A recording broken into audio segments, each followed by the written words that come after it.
Go Win podcast, where we are here to help you be happy, healthy, wealthy, get better every single day. And we're going to talk a lot about getting better every single day, specific to leadership.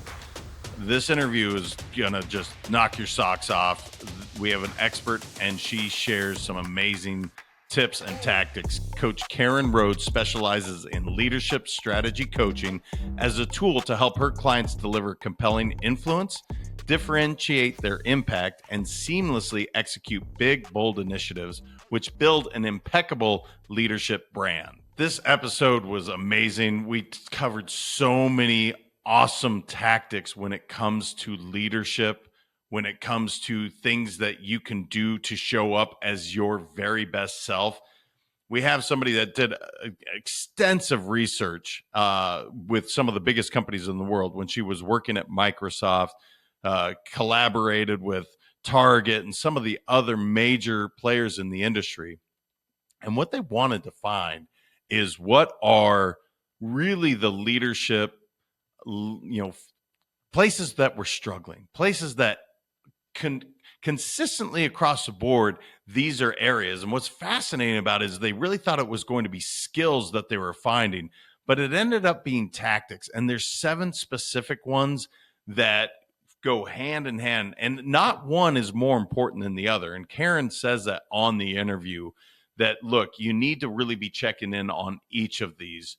So you're going to get a ton about the tactics, what they are, how you can apply them. We dove deep on 2 of them, called Leading with Courageous Ability is one of them. And it was interesting to see how you can apply that in your own world as a leader yourself. So you're going to get a ton about leadership. And then we talked about one of the most famous leaders, and I loved her answer. I thought it was absolutely perfect, because what she said is, no one's perfect. And she hasn't found that complete leader, but she talks about Nelson Mandela in it. And again, this is one of my favorite leaders of all time, but he wasn't perfect. He's just like any man or woman. We have imperfections, and he certainly did.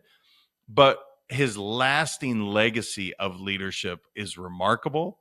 It's someone that we can learn from. So if you're looking to up your leadership game, if you're looking to improve your business, your efficiency, you're looking to make more money at the end of the day, this 100%, this episode is going to help with that. It's going to provide you with some insights, some skills, some things that you can immediately apply, and you're going to see some lasting results. So enjoy the episode, you guys. I'm looking forward. Please DM me at Let's Go Win 365 on Instagram, or info@letsgowin.com. I'd love to hear your thoughts about what you got from this episode, how we can continue to get better. I appreciate all of your insights, because we want to bring you the very best quality show. And I think this one absolutely nailed it. So enjoy it. We'll talk soon.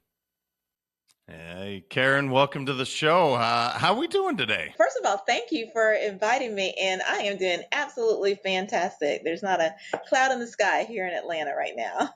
Well, and you're brightening everybody's day. You have a great smile. I had a chance to be on your show, and obviously we had a great time. I'm curious, what got you into leadership? Where were you like, you know what? That's my path. That's the one I want to pursue, because, again, leadership is one of those things. I think once you find it, once it catches you, you're like, oh, it's awesome. But it's not something that everybody really pursues. How did you choose the path?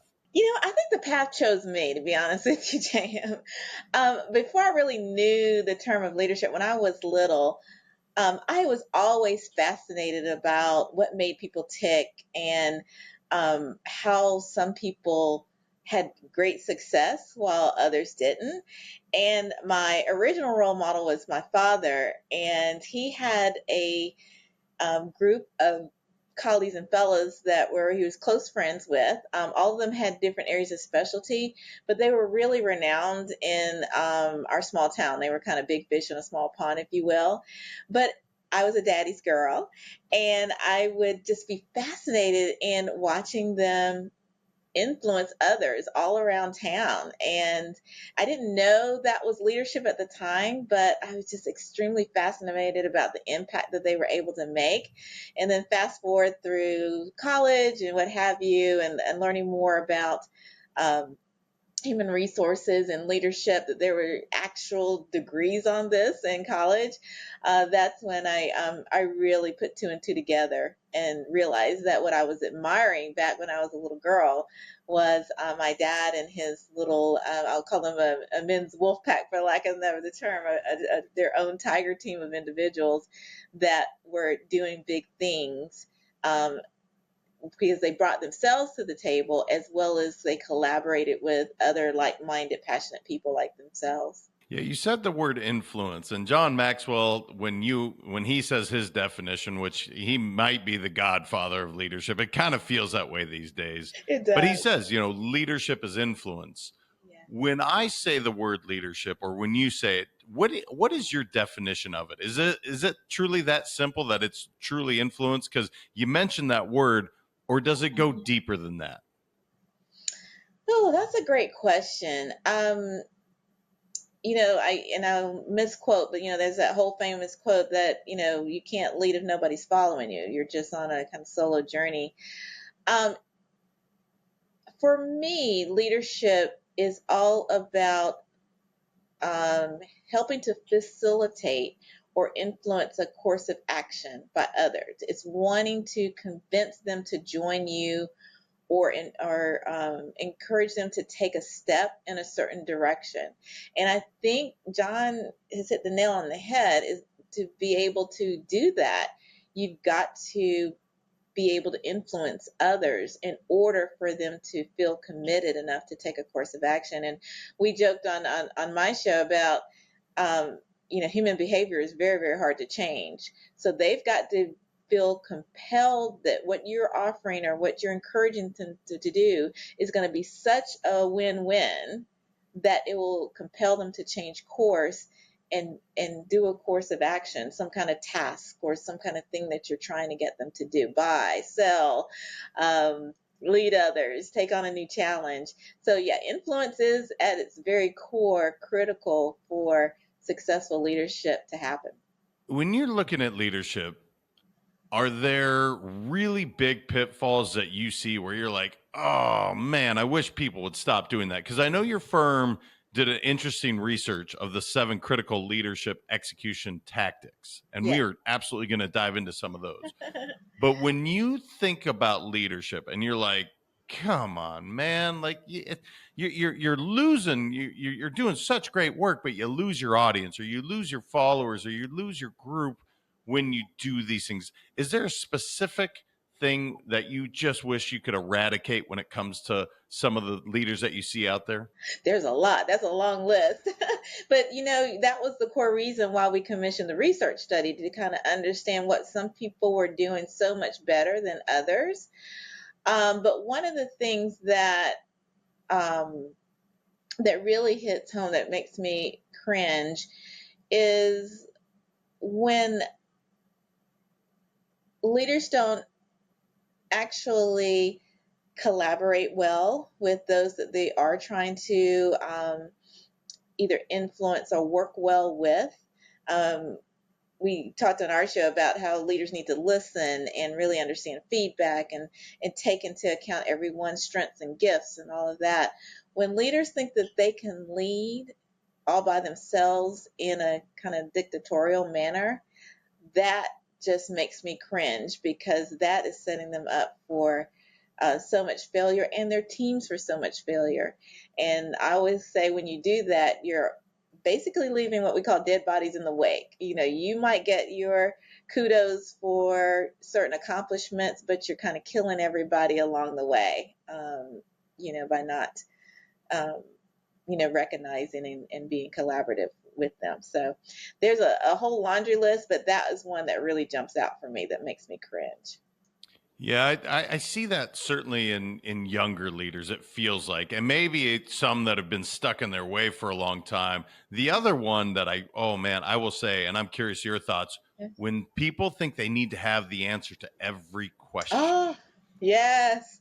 It doesn't exist. Like, no one has all that knowledge. And by the way, we have such great resources with internet and everything available to us now, AI.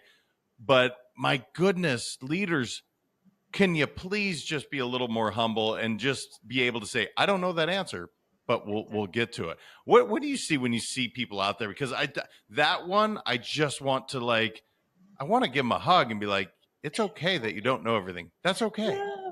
Who on this earth knows everything? If that was the case, good gracious, we should be able to solve world hunger and all kinds, cure cancer and all kinds of things like that, right?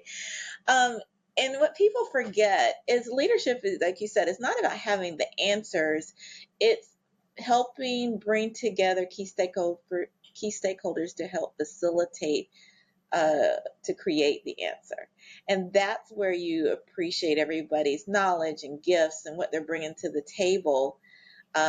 Your job as a leader should to be to facilitate that process to pull out all the potential possibilities and then work to help narrow it down to the right one or two items that you all need to maybe execute on. But it doesn't mean having all the answers at all. In fact, everybody else in the room should be a bit smarter than you. And a lot of you look at a lot of the more successful, renowned leaders out there, they'll tell you they don't want to be the smartest person in the room. They want those that will challenge their thinking and bring innovative new ideas to the table. Those are the best people to collaborate with.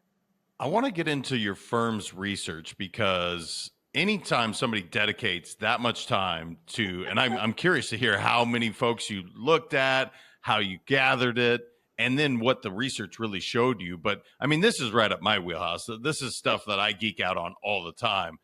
But how did that come about? Where did this research start, and how big was it, and what were some of the findings? Yeah, thank you for allowing me to share.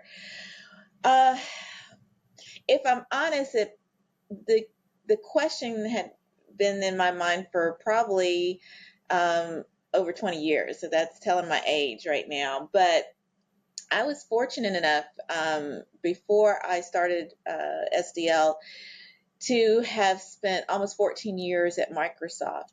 And one of the big projects that I was asked to do was to help create a global high potential leadership program for Microsoft. And this is back when the buzzword high potential, key star, employee stars was like really big. And that was at the beginning of research being done at the time about how do you take your best and your brightest and help to make them even better and more successful. And so being with a big name like Microsoft, I was able to partner with a lot of the big leadership think tanks in the world, like the Center for Creative Leadership and DDI was leading some research, and we also were able to be with some major players and had our own little peer group of people who were going deep on the area of exemplary leadership and worked with companies like, gosh, you name it, Target, Boeing, British Petroleum. There were people that were like me that had that, their total job was to help figure this out for their organization. And so I've always had a passion about leadership, but being given this opportunity, here we go, to collaborate with some of the biggest and brightest minds who also had that responsibility was absolutely life-changing. And so a lot of great information came out through the collaboration on what we could do to bring and develop our internal teams. And for us at Microsoft, we had a big definition for high potentials. It was everyone from your new MBA grads all the way up to your C-suite. We had 5 career stages of leaders in the company, and each had a different path of development that we did for them. So it was really big and broad, and there were over 4,200 individuals, which at the time were about the top 3% of leaders globally at Microsoft. So it was a big, big undertaking. And what we did, what I thought we did really well, and what we got a lot of feedback on and won a lot of awards for, is helping to increase certain skills, leadership skills within this population. But the question always came up. We did a good job of increasing skills, but why weren't they even more successful?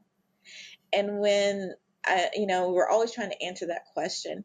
And so when I And we didn't figure it out, to be honest with you, not deeply. But when I went on my own, it still nagged me. I was like, well, okay, what are the blockers? What is it that some people are doing to reach really high heights of success that the other 99% of the population isn't doing? And so that was the question that we tried to answer via the leadership study. And what came out of that was this whole, what I call the last mile of leadership, was execution. We did a great job of giving them the skills to prep and prepare and plan for their leadership initiatives. But as it is in life, nothing ever goes perfect. And where people got caught is as they started their leadership initiatives, when things went south, they weren't knowledgeable about pivoting very well. And when you don't know what to do, what do we do as humans? We freeze. We don't move forward. We go back to what's comforting for us.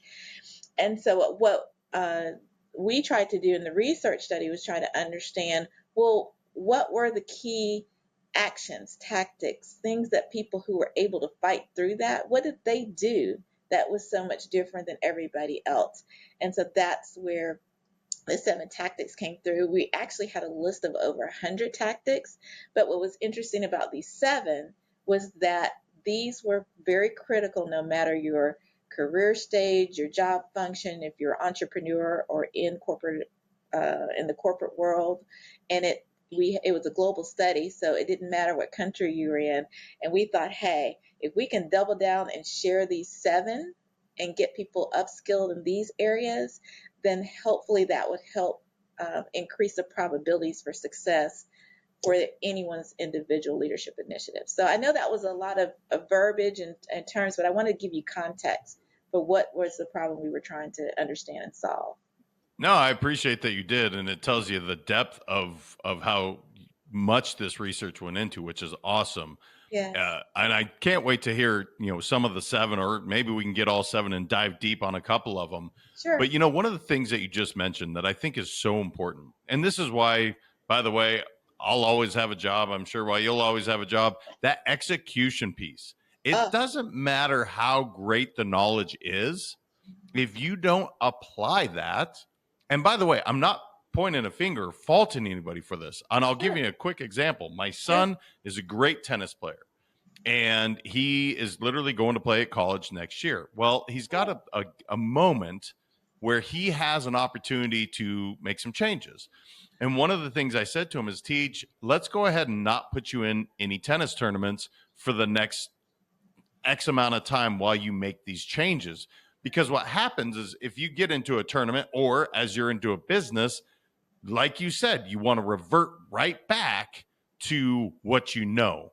And Right. so I said, Bud, let's just give yourself this time to commit fully to making this change to your forehand, this change to your serve, and really let's get it like hardwired in there, conditioned in. And Yeah. that's challenging for businesses because the business isn't going to stop. You can't just all of a sudden be like, nope, can't, I guess I'll just take my time away. That's not how it works. No. So I am curious, and I'm sure this is where you guys come in to really help Yeah. reinforce some of these habits, some of these routines, so that you can execute on those 7 tactics that you guys boiled it down to. Yeah, you're absolutely right. What we did at its core, what we found out is that it's not what you know as much as how you execute. We can always gather additional information and skills and practice and everything that you did for was it your son, you said, you mentioned? Mm-hmm. Yeah, your son. But it's and they got the basics down, but it's how he executed, meaning how he practiced, how he made it ingrained into his own natural being. That is what was key to individuals to actually have a ton of success. And so we actually interviewed over 10,000 high performing individuals across the globe. I leveraged a lot of my networking and partnerships. And as you know, I'm chatty, I talk, I have a huge network. So I was able to get and reach a lot of people and have advocates to get people to participate in the survey. But so out of those 10,000, as I mentioned, there were seven that actions or tactics that were applicable no matter who you are and what environment that you were trying to be a leader in. And I'd like to quickly share them. I won't take too much time going through them. But the great news about them is they're not rocket science. We all can do them. The other thing to keep in mind is they're all equally important, but you may lean on a particular action at a particular time when you're executing because it's important then. Meaning you might want to, one of them is leading with stakeholder savvy, which we'll talk about in a minute. That means you may want to go deep on really understanding the colleagues that you're working with, the clients that you're trying to focus on, or the customers you're trying to attract. While at other times you might need to go into strategic decision making and make critical decisions for your business or your team or what have you. So really quick, the seven are, the first is leading with intellectual horsepower. And that's all about using your knowledge and your areas of expertise to bring new ideas to the table or to catch trends that others may have missed just because they didn't know to look for them. It's all about providing value, additional value to whatever entity or effort that you're working on. So that's leading with intellectual horsepower. The second one is leading with courageous agility. Leading with courageous agility is all about having the courage and the fortitude to do what you think is right and take steps forward, even if the future is unclear or uncertain.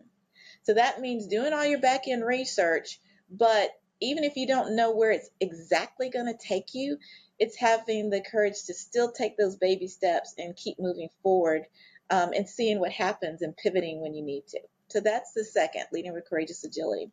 The third is leading with a drive for results. It's just as it sounds. It's being very tenacious about staying focused on the goals that you're trying to achieve and not wavering on that. The fourth is leading with executive presence. I like to call that the power of swagger. It means making sure that you're able to make informed and convincing either oral or written presentations in order to influence others to follow your lead. You've got to present a case to them to feel compelled to follow your lead and take action. So that was number four. Number five was leading with strategic decision making. All of what it sounds like. It's either making a good decision yourself or leading a good decision making process with others that you're working with. That was a critical tactic. I think we're on six. That is leading with intrapreneurship, which is all about the continuous improving of products, processes, products, and services. So always having an eye out for improvement and reinvention. And then the last one is leading with stakeholder savvy. And that tactic is all about being able, it's a sister to emotional intelligence. It's all about being all in and making a win-win connection with others in a variety of situations. So for you all, I know you do a lot of sales training. It's helping a sales rep have a certain demeanor to get them, clients to like them, to open up to them and what have you. But they might have to switch when it's time to negotiate the final contract, switch their demeanor, still be likable, but really switch their demeanor to focus on what is the win-win deal and how can we get it signed. It's being able to be savvy in a variety of social type situations to get work done. So those Yeah, are no, the seven. I love it. I love it. And I want to dive two. I absolutely highlighted. Now, you and I talked about the intellectual horsepower on your show. Yeah. And like you said on your show, all seven are equally important. But two really grabbed me as you were talking. And one of the examples is leading with courageous agility. Yeah. I think of something that just happened for me in 2023. What's I that? was I was really in with a specific group that I was working with, put a lot of time, energy, money, and it came to a point where again, I wasn't getting the results that I was looking for, and I have this innate I just don't know how to quit. But it was one of those things where I was going to continue to throw more money at it, more money at it. And when you said leading with courageous agility, I thought, this is a really good example. I think, if I'm hearing it correctly, you don't want to just go down the path because you know what? We've been doing it. We're just going to see it through it. This is bad investment at this point. You Right. saw it through the contract time that it was, and then some. You extended it, but I Mhm. feel sometimes we get so caught up and holding on to something because it's become personal. Right. And finally, I had to have that look in the mirror and say, this is a bad idea. It doesn't matter how much time, energy, money you spent. It doesn't matter. You're literally the law of diminishing return is happening right now, and it's going to get worse. You're so right. Is that right? When I heard that, is that That's fall perfect. into that category?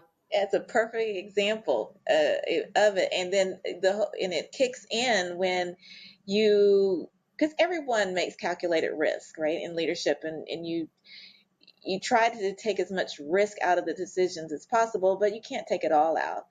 But when you find yourself going down a path, like you had mentioned, and you figured out it's not quite going the right way, it's standing up and saying, hey, we've learned a lot, great experience, may not be where we need to go in the future, and we're going to need to make a change and pivot in some kind of way, or it may not be good for me to stick with this because this is not a good use of my time.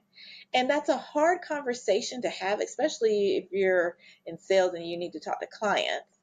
But it needs to be, as you always say, the right decision to you. You have to ask yourself the question, is this the right decision for you personally? And that's what courageous agility is all about. Hmm.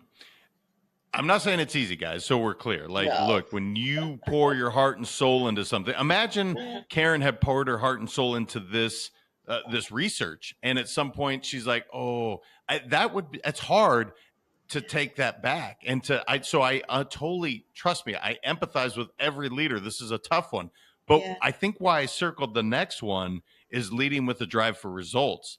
It's interesting. It goes right behind it because the truth is one of my favorite books is Drive by Daniel Pink, and he has this fascinating concept called result only work environment, ROWE, work environment. And if you're not getting the results, maybe it's time to stop and say, is this an emotional decision that I'm making? And I think that's where, as a coach, or myself and yourself, that's where we can from the back go, it's clear as day, that's a terrible decision. But It's, when you're in the weeds and you're so passionate about it, it's hard to take that away. Talk to me about the lead with drive for results, because it does sound very like this is what it is. But often, again, I think the emotional side doesn't allow us to see, oh, wait a minute, we're not hitting the results. But, how do we kind of get more clear on that, Karen? Because this is one that I'm a passionate person. yeah. I hate losing, but sometimes quitting, sometimes pulling the cord from that project is the right call. Yes. So I would say redefine what winning is for you and be open to doing that. So where you thought you were going and what you had to define as your nirvana, as you start working towards that, as you're driving for results, you may realize nirvana is on a different street. And you might have to understand that you may have to pivot, replan, take 2 steps back in order to go 5 steps forward. You might have to redefine where your nirvana is, your end goal is. And that's very hard to do, as you mentioned, when you're so emotionally invested in what you have put forward. And I'll just give you a quick example, even with this research. We started out thinking that we would identify skills, common skills like negotiation or influence or building teams. We thought we'd find skills and competencies that we would identify as part of our research. And after my people data analyst worked with us on the raw findings, we realized it wasn't so much as skills as actions. And that's when we had to redefine our results as actions, and we call them tactics, to give them a little marketing spin, if you will. But we figured out it wasn't necessarily core knowledge; it was how to execute some of that core knowledge. And so that was a way we had to pivot from what we thought we were going to write about, to what we end up really doing. We had to go where the data sent us, and it sent us to tactics. Yeah, the data.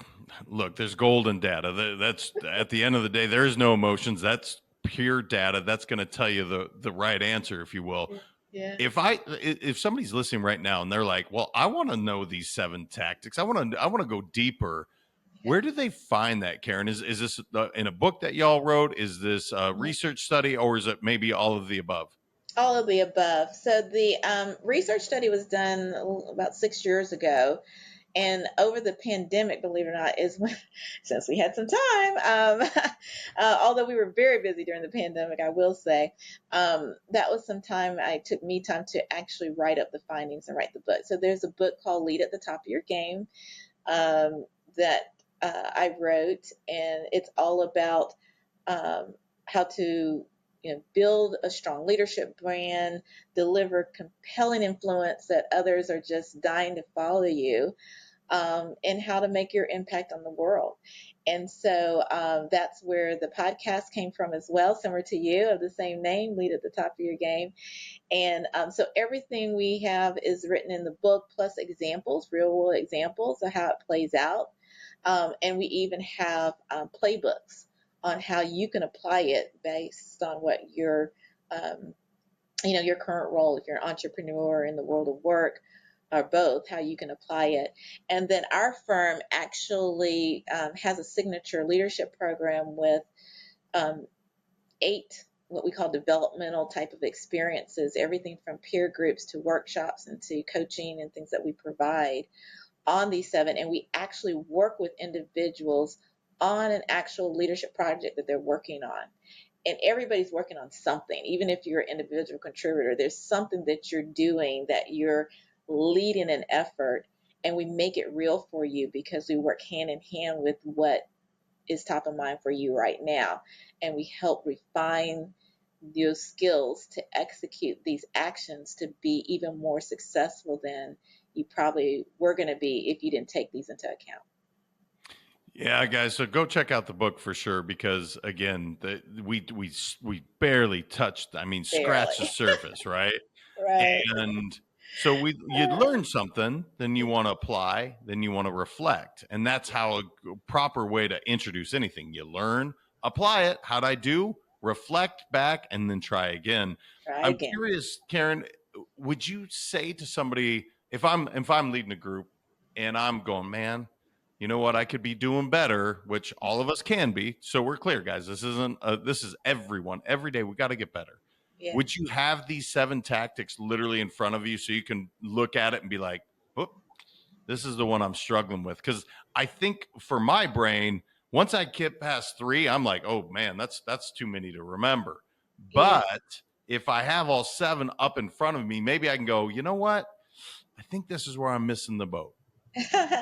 Believe it or not, I have it on my virtual vision board, and I have it on that virtual vision board on is the same screensaver on my phone, and I do take it with me literally because we take our phones everywhere, right? It's a reminder, but you're right. The human attention span is very short, as you all know, and it's hard to focus on all 7 equally at the same time. But what I do encourage and coach clients to do is to take out, even if it's 30 seconds each day, look at them very quickly and say, how can I move the needle on my project using one of these 7 tactics today, one or more, right? And then think about in what ways that I want to do that. Do I need to reach out to someone that I haven't talked to recently? Do I need to reinforce our leadership goal or what we're trying to do, or a team goal? Do I need to talk to a key stakeholder that I'm going to eventually need even more support for to get this across the finish line? If you take just 30 seconds to do that each day, and take a baby step. And I always say, just be 1% better today than you were yesterday. And I think you have a similar type of phrase that you use. Then you are going to naturally do things better than your peers and your counterparts. You can't help but to by Yeah. reflecting and doing so. No, you're right. I actually wrote about this. Look, I don't care if you get 1% better every day, if you get better every day, or you Kaizen, which is one of my favorites. It's a Japanese Japanese. word to Yeah. essentially do the same thing. I Right. don't care which one resonates with you. Do one of them. Like Karen's Right. 1%. I can't 1%. equate 1%. So I'm just like, I'm going to just get a little bit better. Um, I'm curious if you look back in time and whether they're famous or they're people that you knew. Is there three leaders that really stick out in your mind where you're like, "Oof, these people had it down"? I mean, this is what we are really trying to model.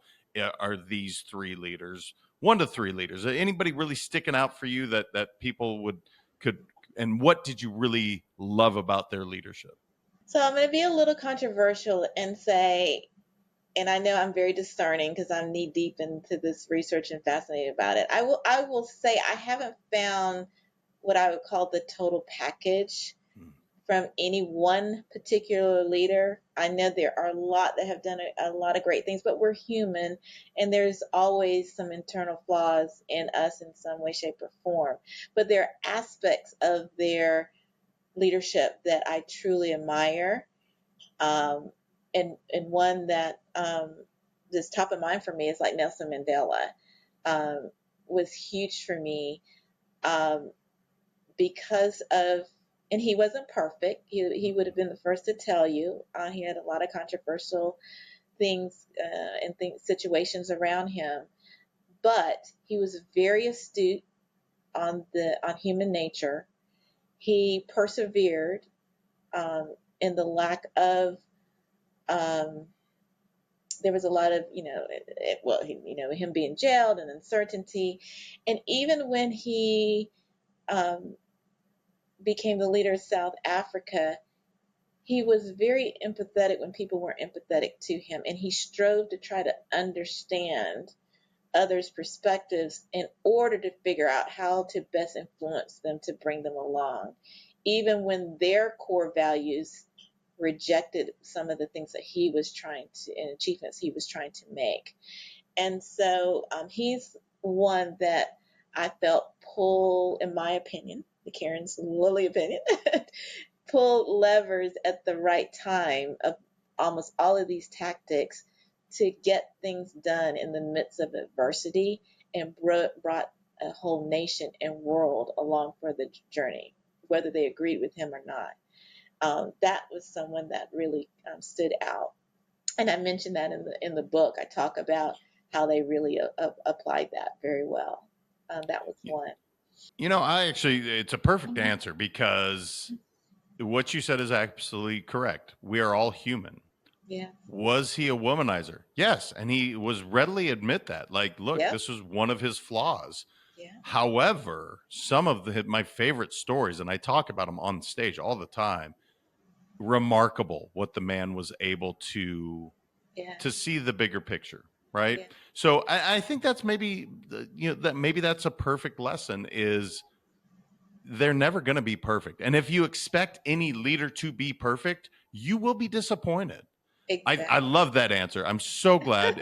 And you and I are aligned. He's one of my favorites. He comes up every time. Does he? Yes, remarkable, man. Nice. I'm also curious. Obviously, we want them to go check out your book. Are there any other books that you've read that really shaped your leadership, really shaped your thinking when it comes to leadership that have been, because I love reading. It's one of my favorite things, whether it's for me or the audience. I love to find those gems that maybe I haven't read yet. Oh gosh, there's so many. And what I was fascinating, I talk about this when I do speeches. There, are literally millions and millions, hundreds of millions of books on leadership, but it's usually one specific aspect that they go deeper on versus holistic leadership. But I always still go to and it's very old, but by Kuznets and Posner, the Leadership Challenge, which goes deep into um, all the multiple aspects of the challenges of leadership that you'll face. Um, and that one really popped for me because it took a holistic view of leadership when a lot of the other books didn't. So Mm. that's just one that kind of pops. But I tell you what I do these days. Um, I do read books, but I love to stay on top because we talked about in our podcast. We're in a global world right now, and so if people can curate their own content lists of podcasts, articles from authors they respect, to get hot off the presses, things that are going on or trends that are happening around the world. Staying on top of that is fantastic. For example, I mean, I don't promote, one over another, but I always stay tuned to Gardner because they are a research firm on leadership in the world of work. And that's the community that, I'm trying to personally influence, and SDL, our company, is trying to influence as well.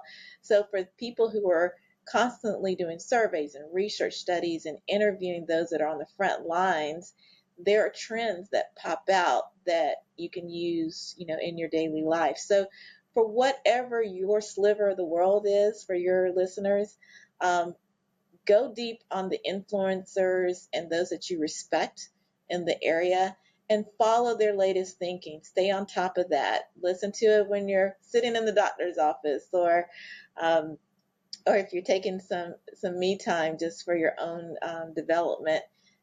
um, Stay on top of the current trends as well as appreciating, going a deeper dive into, books and things like that.